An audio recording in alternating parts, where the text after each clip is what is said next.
BIF focuses on a lot of different things. One of the things it focuses on is all the tools we use to advance cattle.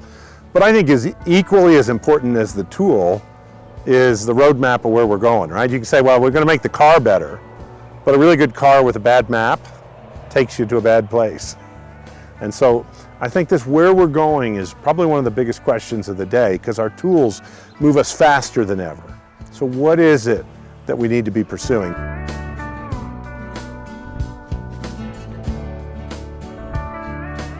I think as we look at the purpose of BIF and where it comes from, it's been a way to standardize, it's been a way to promote, and it's been a way to really educate as its re-emblem.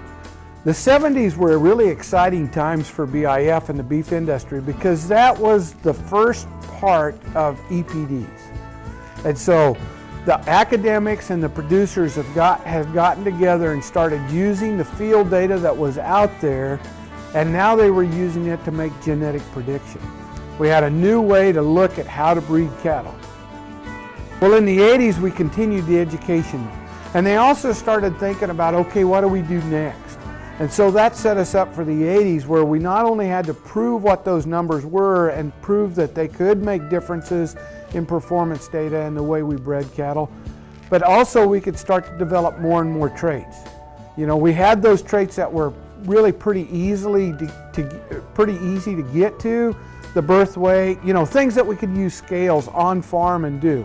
We started to use those and look at the correlations those to other traits that were out there, and we started thinking about, okay, what can we do to our end product in the 80s? And that's when we started to use things like marbling scores and yield grade, ribeye area, carcass weights, and those things began to get developed. Well, in the 90s then, that's when we really started to hear new technologies within DNA. You know, that's when they started talking about these 5 stars and 1 stars and DNA, and we were working on gene frequency and looking at different genes that were in there. And so we started to put that together. That was the infant steps of when we started to put that together. And when we had BIF in 2000, at the end of the 1990s, that was the BIF convention that we really started talking about genomic values and how we would start to incorporate that. So the 90s was the refinement of more and more traits that we needed to bring into there, the advent of, hey, what's genomics doing? And also the idea of starting to say, hey, let's make some selection indexes. Let's take these different things that we could measure, that we could verify or validate with EPDs. Now let's use them and put economics to those and start making economic decisions that we could make through our cow herd and our genetic decisions, and use those to make more rapid progress of improving the production of beef. There have been a lot of research discoveries, evolutions over the past 5 decades of BIF, and I think about things like the reduced animal model, which arguably brought the ability to utilize the mixed model equations to national cattle evaluation, probably in a fairly substantial way. And I think the whole time the organization's been very conducive to bringing out new technologies. I think of Iowa State as a place that did a whole lot in bringing in carcass ultrasound, which made huge strides in trying to bring in new data into the national cattle evaluation, and that was with a lot of support from BIF. BIF's had a great history in sort of helping guide and set the stage and the standards for beef genetic evaluation. And so one of the areas that I think early on BIF was maybe founded on the idea of performance testing, but really standardizing that process. And that became very important as we started to talk about national scale genetic evaluation systems. And so BIF took a lot of that research and sort of built a set of guidelines for contemporary grouping and performance data adjustment based out of that work. And so BIF's played a very instrumental role, not only in sort of helping build those standards and maybe guide some research and point to new research questions, but also providing that outreach and extension component. I think there's been a lot that's happened in BIF that we use to show how important some of these economic traits are and what we can do in order to select for economically relevant traits in the future in a profitable way. You think of the Melton talks that went over time about the importance of fertility and reproduction that we tend to forget easily because it's not as flashy, but it still goes back to being one of the most important trait complexes we have. What's really interesting, I stumbled on some notes that my dad took 25 years ago when he was president and of BIF. And in that, they talked about all these things that had to come to bear. One of the things was, can we make comparisons between the EPD bases of these different breeds? And of course, that was controversial when BIF asked this idea or forwarded this idea, let's come out with these crossbreed comparisons. And of course, that led the Meat Animal Research Center to do their calculations, which are the basis for most of the crossbreed comparisons we have today. So that was a major development. They were talking about total herd reporting and calculation of reproductive EPDs. They were talking about the use of threshold models to calculate EPDs. They were talking about using financial weights to come up with indexes. And so 25 years ago, those were all new ideas. We roll forward 25 years and all that's in action.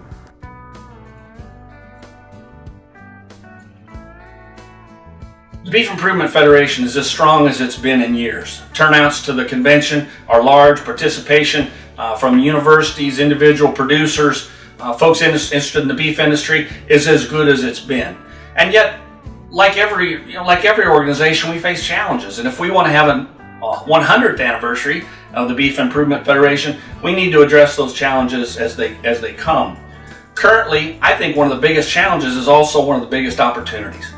Technology is evolving at a rate that, for folks in my generation particularly, who didn't get on their first computer until they were a senior in high school, it truly is conceptually hard to deal with some of the changes and the speed that those changes are happening. Because though BIF is a robust organization with a huge amount of expertise both in technology and in education, we can overcome those things by coming to the convention, by working through all the other processes that BIF does to educate our participants and educate folks in the beef genetics business and how best to take advantage of those technologies, even if they're not the ones that are creating those technologies themselves. Because without uptake from the beef genetics business, the technologies by themselves don't have the value that they should have or could have. It's our job to uptake those technologies, leverage them with our breeding improvement programs, and make the most progress for the beef industry and add the most potential for profit that we possibly can. Probably the number one challenge that I see today to the industry is we have these indexes and they're black boxes. The EPDs go in, a number comes out, and I think BIF has a role, even an obligation, to help breed associations and breeders and commercial producers understand what these indexes are doing, good, bad, and otherwise. How are the indexes that we're using today, where are they going to take us, and what are the pitfalls?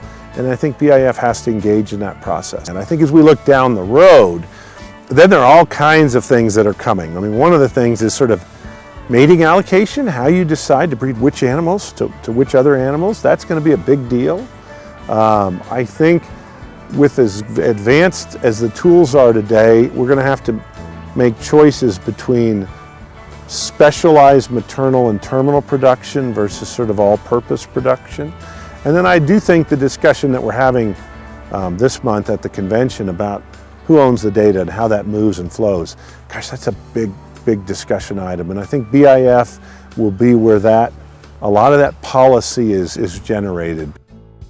I think we're all of mind that there's a huge amount of data out there in the commercial sectors and other parts of the beef system that are not being recovered well for selection tools, and those same selection tools could inform management decisions in some of those commercial sectors. And I think we all want to find ways that we can do a better job of recovering some of that data that we really aren't using in our national cattle evaluation very well. That's a primary area that we're trying to work on right now, figure out how we can take advantage of that data and use it to inform selection decisions and use it to inform management strategies further down the pipe with commercial operations. Hopefully we can do that. Genomics is a tool that helps us do some of that a whole lot better than we used to be able to.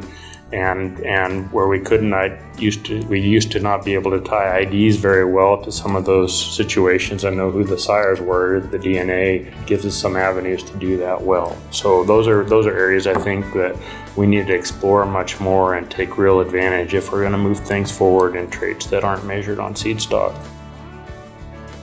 One of the big challenges I think we face in BIF, and it's probably typical in a number of other ag organizations, is the transition of a generation of producers that have really been around since actually before EPDs were even created, right? They've been in the business 40 or 50 or 60 years, and they're transitioning those businesses to young people that might be in their 20s or 30s or 40s. And historically, the sort of patriarch or matriarchs of those organizations are the ones that go to big public events like BIF or National Cattlemen's Meeting, that sort of thing. And so getting the engagement of younger people into BIF and bridging that knowledge gap is, I think, one of the big challenges we face organizationally. And we continue to attract, and the Young Producer Symposium is a manifestation of that effort to attract young people. But I think there's a growing group of young, energetic producers that are maybe new entrants into seed stock production or in the process of taking over management of their family's operation that really see BIF as a great resource to gain more knowledge and experience in the area of genetics, to network with other industry leaders. And so we need to continue to embrace that transition as an organization to not only fulfill our mission of sort of research and education and data transfer, but also to ensure the longevity of the organization. And we need to pull in some of those younger people into leadership roles at BIF and maybe elevate their positions in terms of leadership and contribution to the organization, because I think there's a lot we can benefit from those folks.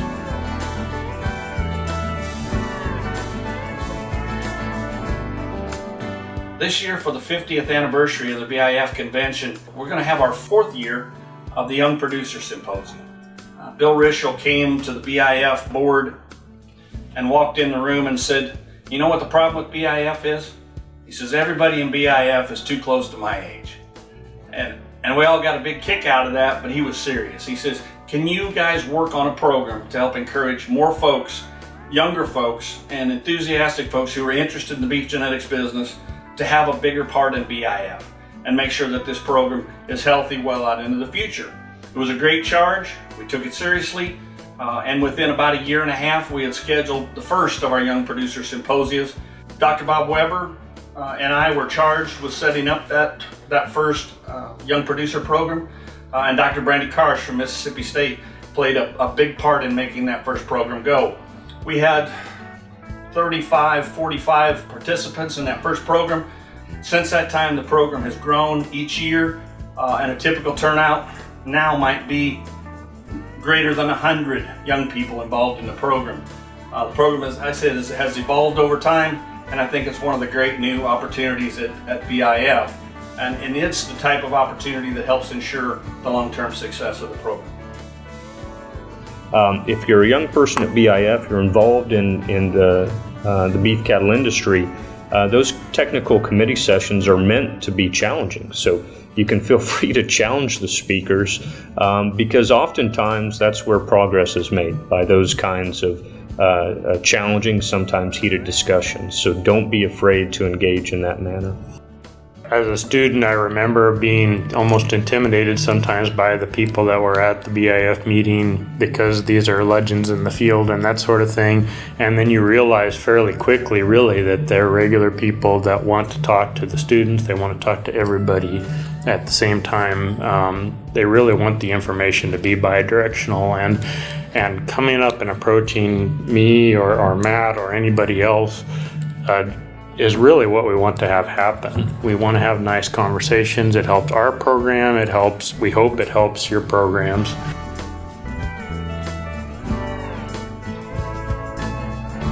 BIF in the next 50 years, what needs to be done today to prepare for the next 5 decades? So I think a large challenge for BIF is how do you begin to connect all segments of the industry using genetics? So I don't think, my opinion, that BIF needs to be all things to all people. I don't think we need to lose our focus on genetics and genetic improvement.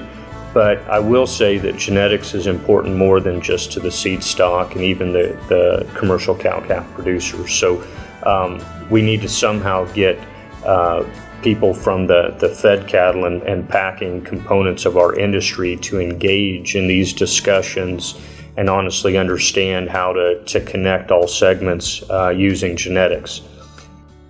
I think we're going to find DNA correlation on all these heritable traits, and we're going to use it not just in the seed stock herds. I think we're going to use it to speed up selection in these commercial herds. I think we're going to use it to design animals for specific management protocols. I think we're going to use some of that information to target different animals to different endpoints, to feed them differently, to implant them differently, to manage their health differently. I think we're going to go to much more precision agriculture in the management of our beef cattle than what we've had historically. In the beef industry now, we're getting a consumer group that at least thinks they're more knowledgeable about food than past consumer groups. Whether all that knowledge is fact-based or not, it's what they think they know, and a lot of it is fact-based.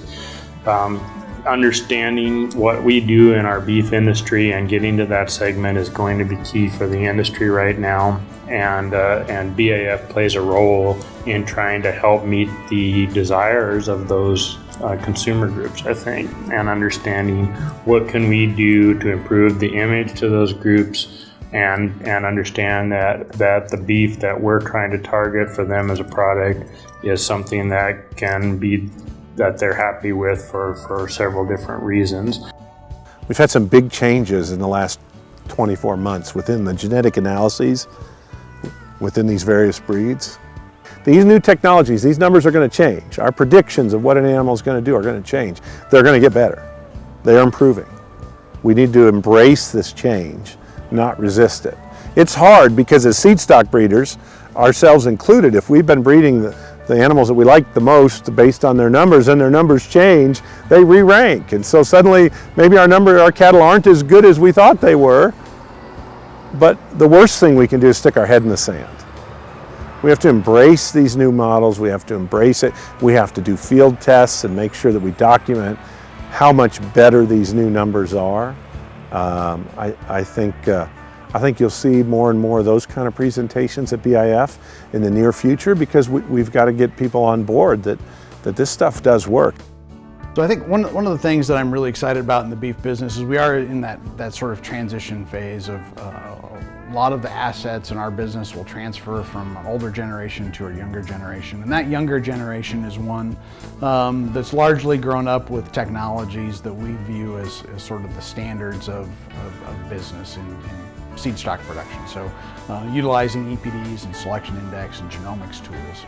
And I think that provides a lot of opportunity for us as an industry to really do a much better job and more efficient job of selecting for genetics that meet our needs.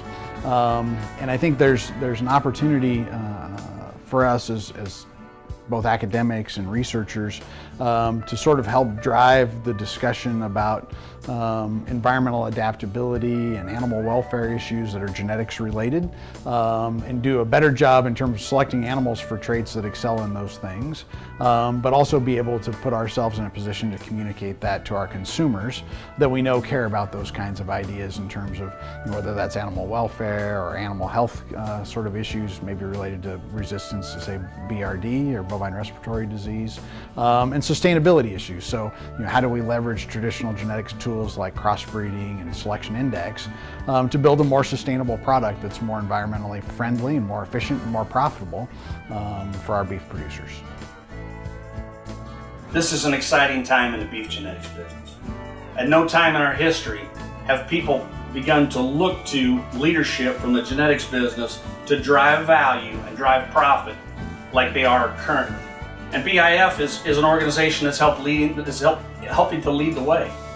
By putting the right folks together and combining technologies and combining commitment, we can literally help improve the beef business from a profit standpoint for years to come. As we look now at greater interest in cost reduction, at greater interest in producing a better product, at greater interest in driving the value of cattle forward based on the genetic potential that they have to the next level of the chain, we can work together and the genetics business can lead the way towards a more profitable beef business.